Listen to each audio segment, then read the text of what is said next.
Thank you. Trita, so what do you make of these attacks over the past few hours, even as proposals are being exchanged to end the war between Iran and the US?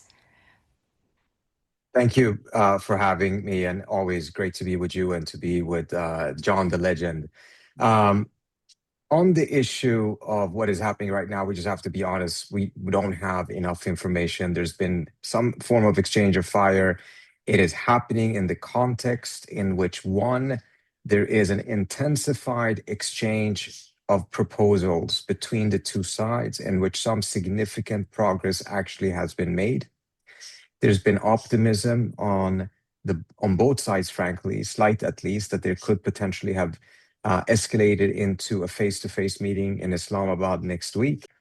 From the Trump administration side, there definitely is a desire to put this situation under greater control before he shows up in Beijing, Mhm. given the embarrassment that it will be for the United States to go to Beijing, having started a war that it cannot control. And as John pointed out, it is losing, strategically at least. So that's on the one hand. On the other hand, you had an effort that was launched on Monday and then canceled, I think, by Tuesday or Wednesday. Mhm. Apparently, Operation Freedom. Um, yeah. Anyways, 2 days was enough of that freedom, apparently. Um, and in that, you also saw that some of the GCC states were very upset at the United States because once the US started this, which of course was clear the Iranians would respond to, and we saw that the Iranians did strike the UAE and the oil facilities that actually bypass the Strait of Hormuz, which are very strategically vital for the UAE.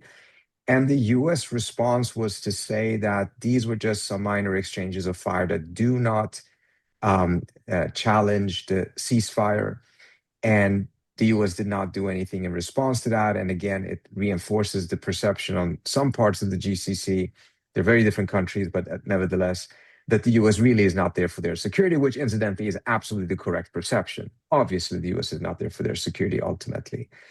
And was this some sort of an exchange to rectify that, to mend some fences with them? That seems to be a very risky thing for the US to do. Is there an effort to actually escalate the war, or at least do an exchange of fire before there is a meeting? That sounds to me like the wrong way of negotiating. Or is it simply that we frankly don't have a cohesive policy? And